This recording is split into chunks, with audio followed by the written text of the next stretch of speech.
Esto lo toca, ¿sí? Bueno, entonces terminamos estructura primaria, vamos a empezar a ver estructura secundaria. Ya habíamos dicho que era la estructura secundaria.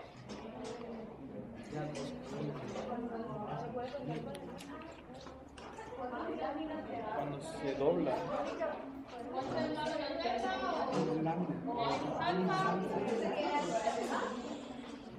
Era un patrón, ¿sí? ¿Cómo se formaba el patrón? Por medio de aminoácidos, gases péptidos. El grupo peptídico, ¿sí? Entonces vamos a es un patrón que se forma por interacciones con puentes de hidrógeno con átomos locales. Los átomos locales van a ser en función al grupo peptídico, ¿sí? Entonces a partir de ahorita empezamos a agarrar el grupo peptídico como el centro de nuestra atención, ¿sí? Y luego a partir de ahí lo que está alrededor. ¿Qué es lo que un grupo peptídico tiene a su alrededor? Perdón, ¿qué es lo que un enlace peptídico tiene a su alrededor? A ver, ¿entre qué grupos se forma el enlace peptídico? Carboxilo y amino, de dos aminoácidos diferentes, ¿sí? ¿Qué le quedan a la par a estos átomos? A la par del carboxilo y a la par del amino, ¿qué tengo a la par?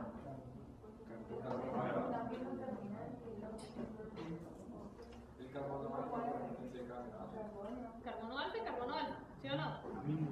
A ver, carbono alfa y carboxilo, amino y carbono alfa, ¿sí? Va. Entonces, básicamente esos van a ser los componentes del grupo peptídico. Como decíamos que era un patrón reconocible, es un diseño, una forma, quiere decir que va a depender acerca de la rotación que tenga. Entonces, esto es solo para recordarles que un carbono puede tener 4 enlaces, cuál es la distancia entre cada enlace y la orientación que puedan tener. Si yo agarro un carbono y empiezo a convertirlo en una cadena alifática, cada carbono va a tener una propia rotación. Quiere decir que este enlace puede ir rotando y puede ir generando disposiciones espaciales de grupos, ¿sí? Quiere decir que mientras más carbonos tenga, más rotaciones voy a tener. Si puedo tener más rotaciones, quiere decir que mi número de conformaciones puede aumentar o disminuir. Aumentar. ¿Qué era una conformación? La distribución espacial que tenga cada uno de los átomos. Y entonces, mientras más carbonos tenga, cada carbono puede rotar con sus 4 grupos funcionales y esto puede ir generando mayor número de conformaciones, ¿sí? De todas las conformaciones, solo una me sirve. ¿Qué nombre recibe? Conformación nativa, ¿sí? Quiere decir que los enlaces no pueden rotar a sus anchas, no pueden rotar como se les dé la gana, sino tienen que seguir instrucciones y tienen que seguir un patrón en particular, ¿sí? Por eso decimos, dado que es posible la rotación libre alrededor de muchos enlaces, pueden adoptar un número muy grande de conformaciones, pero de todas esas, solo una es la específica, que es la que me sirve, ¿sí? ¿Qué pasaría si entre estos dos carbonos yo quito un enlace y formo un doble enlace entre ambos? ¿Qué pasaría con la rotación? Ya no podría existir, ¿sí? Se vuelve un enlace rígido y los grupos quedan como están, ¿sí? Entonces vamos a ir viendo que mientras más dobles enlaces yo tenga, la rotación de los grupos va a ir siendo cada vez menor. Quiere decir que esa fuerza de doble enlace puede empezar a disminuir el número de conformaciones para favorecer una conformación en particular, ¿sí? Que sería en este caso la conformación nativa, que es lo que a mí me interesa buscar en el plegamiento de una proteína. Entonces, la estructura secundaria describe la distribución espacial local de los átomos de la cadena. Decíamos, átomos vecinos, ¿sí? La distribución que tenga con sus átomos vecinos, que ya vimos que son los carbonos alfa, lo que vaya quedando a la par. Conforme se vaya formando la estructura, vamos a ir viendo que vecino también puede llegar a ser arriba-abajo, ¿sí? Interactuar con el de arriba o con el de abajo. Bien importante, estamos hablando a nivel de interacciones que son interacciones débiles. Puentes salinos, interacciones hidrofóbicas, puentes de hidrógeno, principalmente puentes de hidrógeno. Bien importante que sepan que estamos hablando a nivel local, o sea, cadenas R las estamos dejando para un nivel de estructura superior, o sea, la interacción entre cadenas R va a formar parte de la estructura terciaria, ¿sí? Entonces, cadenas R ahorita las vamos a obviar. No es una estructura al azar, les decía, los carbonos no rotan como se les dé la gana, sino tienen una instrucción específica para esa rotación. Es una estructura constante, quiere decir que es un patrón que se va repitiendo a lo largo de una cierta cantidad de residuos. Y es específica, quiere decir que hay ciertas limitaciones, hay aminoácidos que no pueden pertenecer a una estructura en particular, ¿sí? Las estructuras secundarias que ustedes ya conocen pues son las hebras beta y las hélices alfa, pero a esto hay que agregarle las hojas beta y los giros beta y todo lo que no sea giro, ni asa, ni hélice alfa, ni hebra beta va a ser una estructura indefinida, ¿sí? Como el nombre lo dice, es una estructura que no tiene un patrón reconocible. El porcentaje de estructuras que no tienen un patrón reconocible es un porcentaje muy bajo, ¿sí? Quiere decir que la mayoría queda en el rango de las primeras que mencionamos acá. A ese listado tienen que agregarle las asas, que no se las puse ahí, pero cuando les suban la presentación les va a aparecer asas en el listado, ¿sí? Entonces se lo ponen de una vez, se están apuntando, o si después ven asas ahí, que sepan que estuvimos hablando de esto en la clase, ¿sí? Entonces, las estructuras indefinidas obviamente no las vamos a ver porque no hay un patrón que reconocer. O sea, lo que me interesa que sepan es reconocer los 4 patrones principales y que cualquier cosa que no cumpla con el patrón va a ser indefinido, ¿sí? La longitud de una estructura secundaria en promedio es de 4 a 40 residuos, ¿sí? Más o menos abarca ese rango. En promedio tienen casi todas 12 residuos. Esto, que sepan que son aproximaciones, que son estimaciones. ¿Se recuerdan? Como el peso molecular de los aminoácidos, el margen de error acá es muy grande. O sea, puedo encontrar estructuras que tengan 60 o 56 residuos. La mayoría se encuentra entre 12 o 18, hay unas que tienen 6, por ejemplo, y hay otras como los giros y las asas que tienen menos de 10 residuos, ¿sí? Quiere decir que, ¿sí se entiende esto? Que el patrón se va a repetir solo en esa cantidad de residuos. O sea, si mi estructura primaria va de 1 a 10.000, por ejemplo, si va de 1 a 10.000, podríamos decir, del 1 al 40 es una hélice alfa, del 41 al 50 es una hebra beta, del 50 al 55 es un asa, del 55 al 70 es una hélice alfa, ¿sí? Quiere decir que en una misma proteína yo puedo encontrar muchas estructuras secundarias. O puede darse el caso en donde yo encuentre solo hélices alfa. El ejemplo acá, que vamos a ir repitiendo hasta que terminemos de ver proteínas, es la hemoglobina. La hemoglobina es una proteína que está hecha solo de hélices alfa, ¿sí? Entonces vamos a ir viendo ejemplos más específicos después. Entonces, lo que tenemos acá es un péptido, ¿sí? Es un péptido, entonces vemos ahí diferentes carbonos alfas unidos a sus carboxilos, a sus aminos y formando sus respectivos enlaces peptídicos. Entonces acá vamos a hacer la diferencia entre un grupo peptídico y un enlace peptídico. ¿Cuál es la diferencia?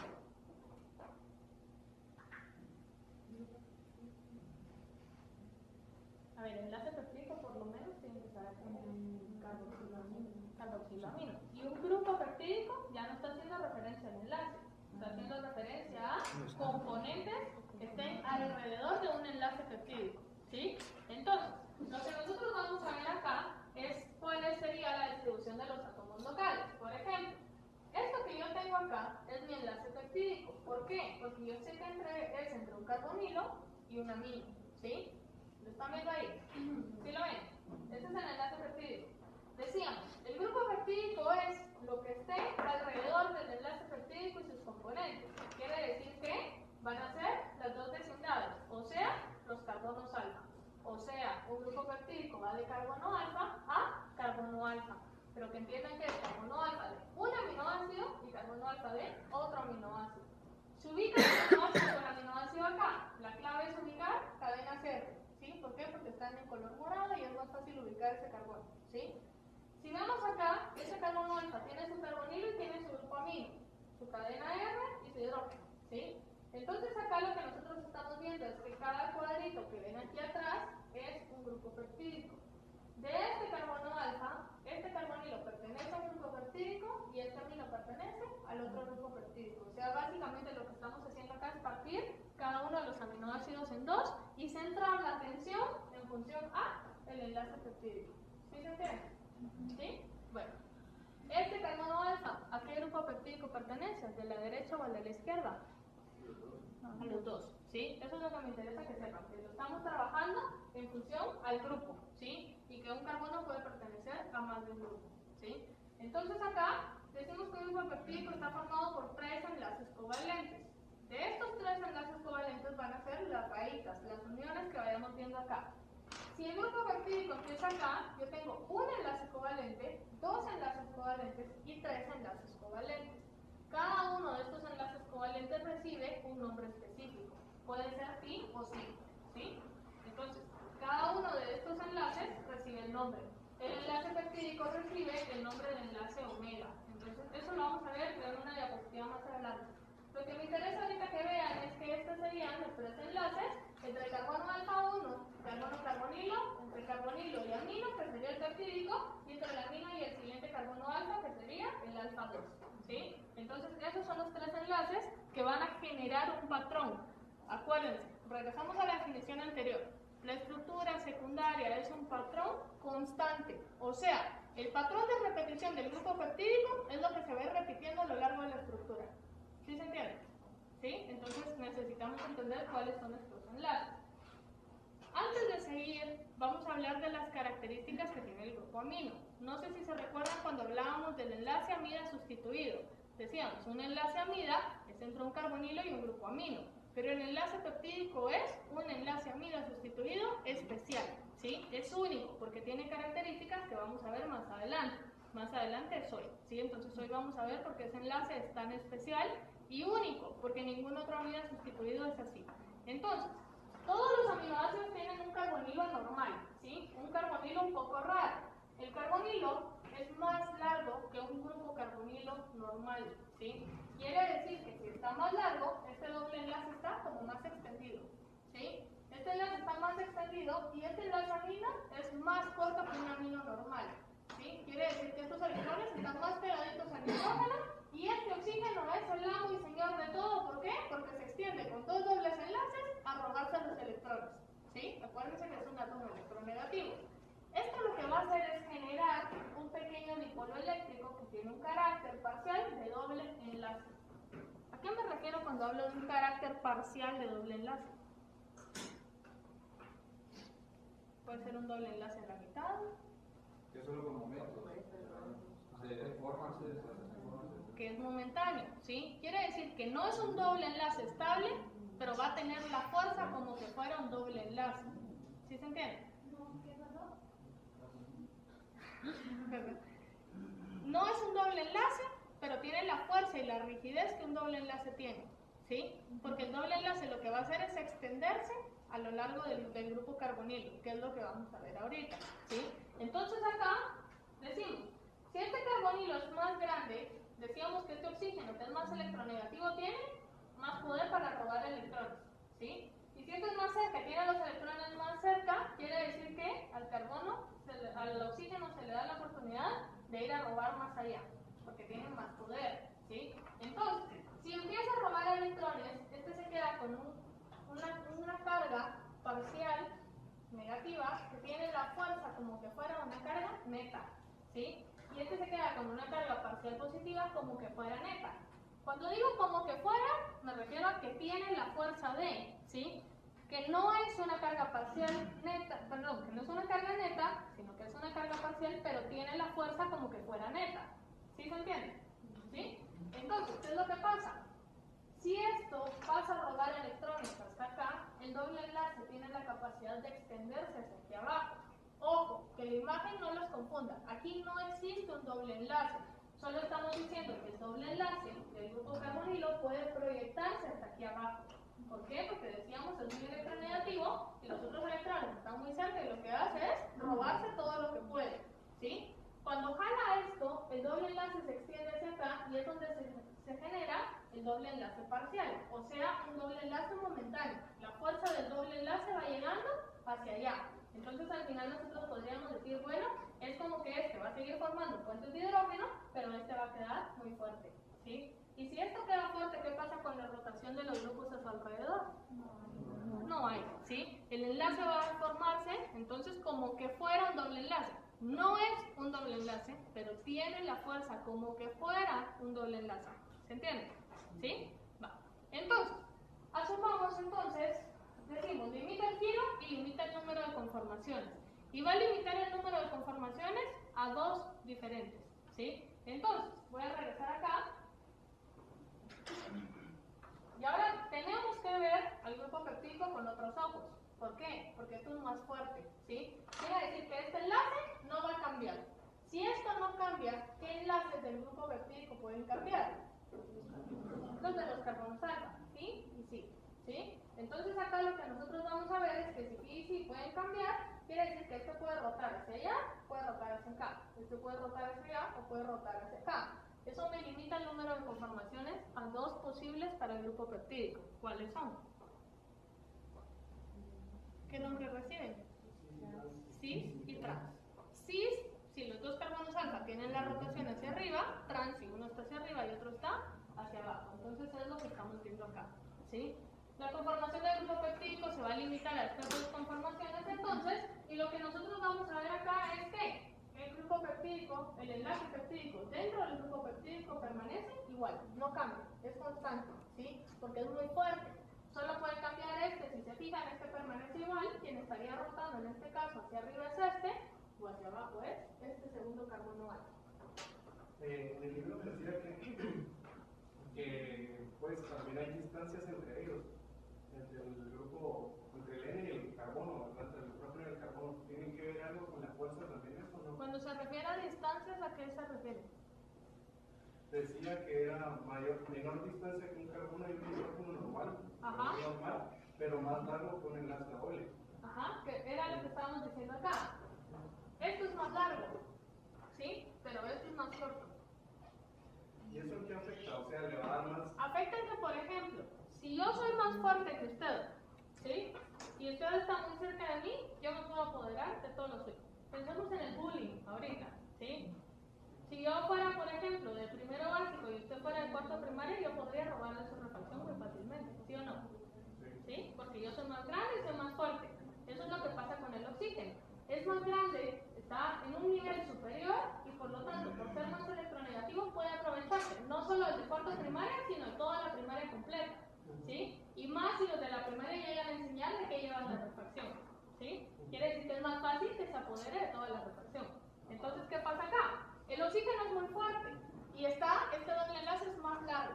Si es más largo, quiere decir que tiene más poder sobre todos los electrones porque puede proyectarse a una distancia más grande, ¿sí?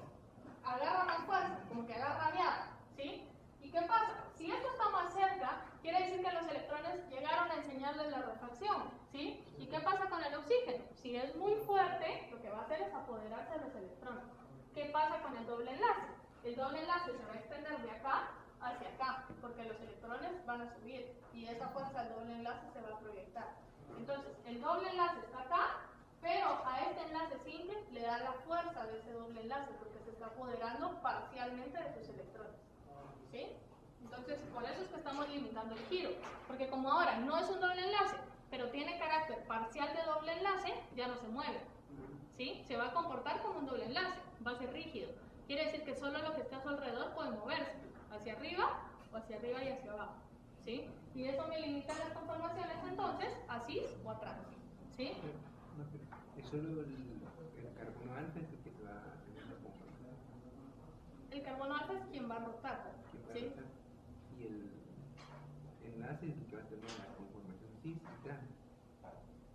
La conformación no es de un enlace, sino es de un grupo, ¿sí? Entonces el grupo peptídico va a tener la conformación cis o trans respecto a su doble enlace, que sería el enlace peptídico. Doble enlace, ¿sí? Que sería ese enlace peptídico fuerte, ¿sí? Va. Entonces, ¿cuál de las dos es más estable acá? ¿Por qué? Hay menor repulsión entre todos los átomos, ¿sí? Quiere decir que en la cis hay mayor repulsión. Ojo, no quiere decir que todo lo vayamos a encontrar en configuraciones trans, ¿sí? En algunos casos vamos a ver que es importante o se mantiene una configuración cis. Entonces, si vamos a generar un patrón, es un diseño, debe de haber una instrucción que seguir. Los ángulos de torsión entonces acá son phi y psi y omega. Entonces, si se fijan, estamos haciendo referencia a el enlace covalente. El enlace phi sería entre la amina y el carbono alfa 2, ¿sí? El enlace psi sería entre el carbono alfa 1 y carbono carbonilo. Y el enlace omega sería el enlace peptídico. Entonces vamos acá. Si empieza el grupo peptídico acá, este sería psi, omega y phi, ¿sí?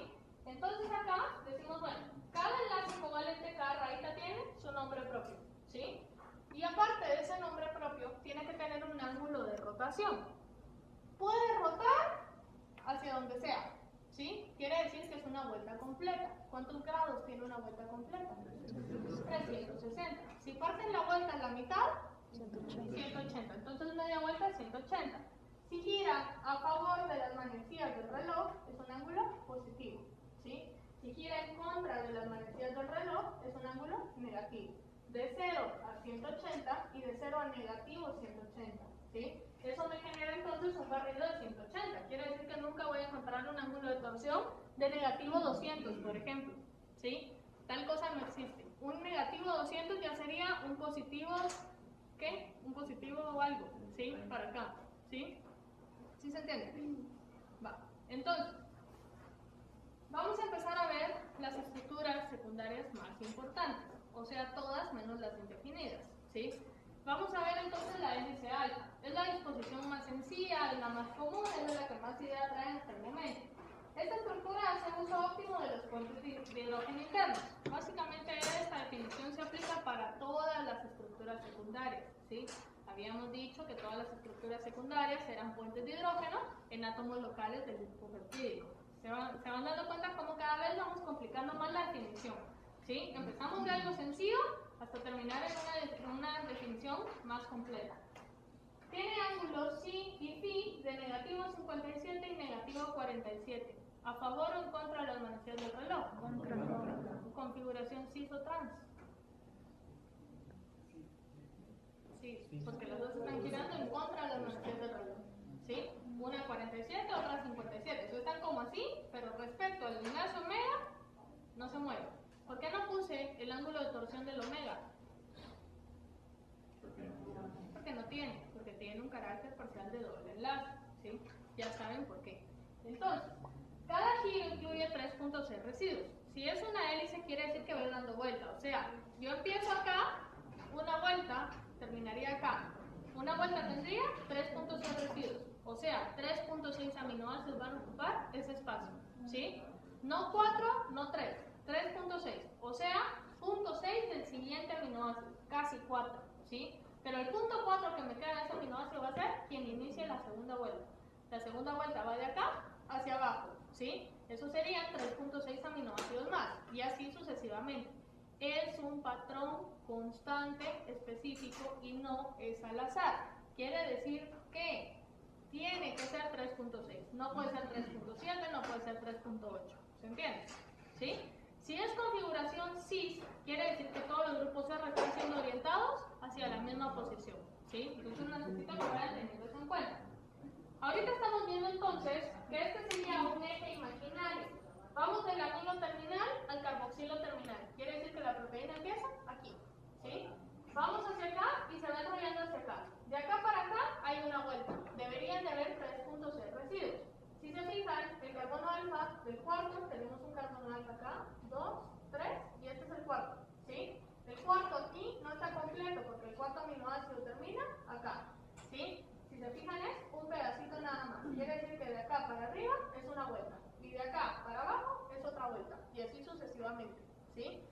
Si yo hago una vista de acá arriba, lo que vería es esto de acá.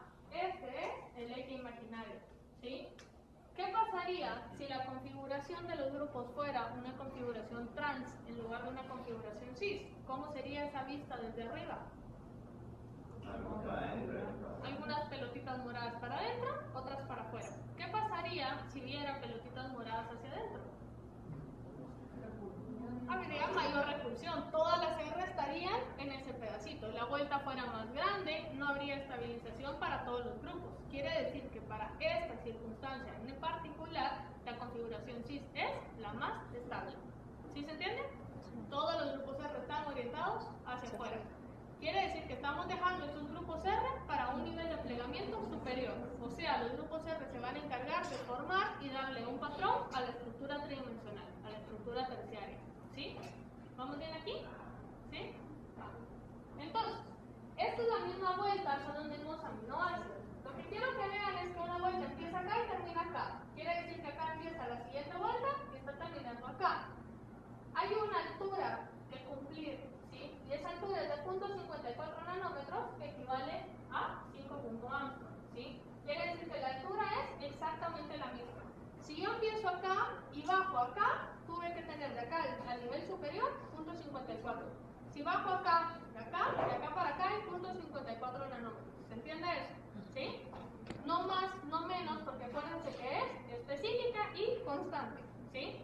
Entre cada aminoácido, yo tengo una altura de punto 15 nanómetros. Quiere decir que si tengo 3.6 aminoácidos, tengo un aminoácido acá, el siguiente acá, punto 15 nanómetros. De acá para acá, punto 15, de acá para acá, punto 15 y así sucesivamente. ¿Sí? Entonces, esa altura también debe de ser específica. ¿Sí? Bueno. Las hélices alfa son dextrógiras en todas las proteínas. Quiere decir que si yo encuentro una hélice levógira, es una hélice sí, pero no una hélice alfa. ¿Sí? Pasaría a ese porcentaje de estructuras indefinidas. Todos los residuos deben pertenecer a la misma serie de estereoisómeros. ¿Qué estereoisómeros van a ver acá?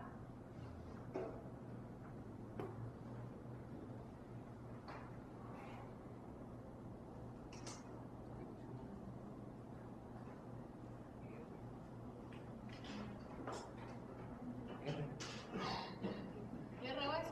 ¿Sí o no?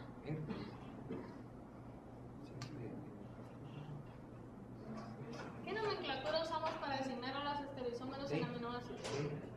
L o D. Quiere decir que R o S no puede ser. ¿Sí? ¿Qué familia de estereoisómeros vamos a encontrar en las proteínas? L. ¿Sí? Son los aminoácidos más predominantes en la naturaleza. ¿Sí? Aminoácidos L. Ya vieron que si se quedan en una clase anterior, se quedaron para siempre. ¿Sí? No los voy a esperar, tienen que regresar. Entonces, acá todos tienen que ser L. ¿Qué pasaría si yo metiera un estereoisómero D a esa hélice alfa? ¿Con qué? Cambiaría el giro.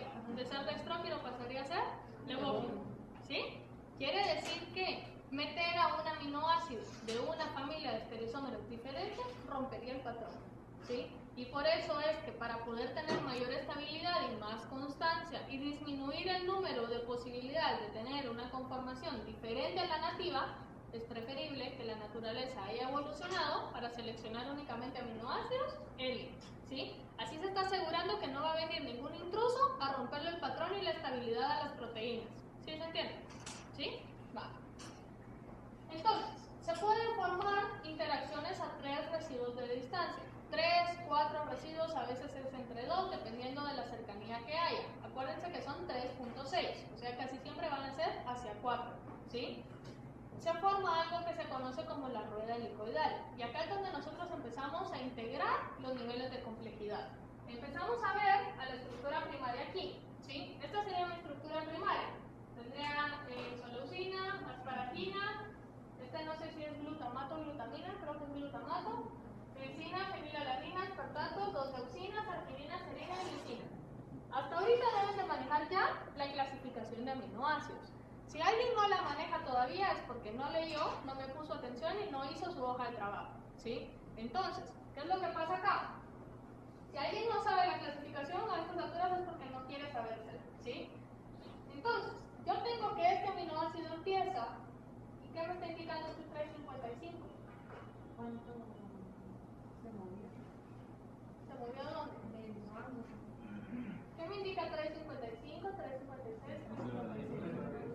El número de aminoácidos. Quiere decir que esta proteína, antes de esta, tiene 354 aminoácidos que saber qué estructura secundaria forma. Pero a partir de esta están formando una estructura secundaria que va a tener una hélice alfa. ¿Sí? Que va a tener ese patrón de hélice alfa. Entonces, isoleucina, asparagina y glutamato. N terminal. Quiere decir que 1 a 354 acá. 355 acá. Y empiezo la vuelta. 1, 2, 3 y un pedazo de la otra. ¿Sí? En este caso yo estoy viendo que se reúne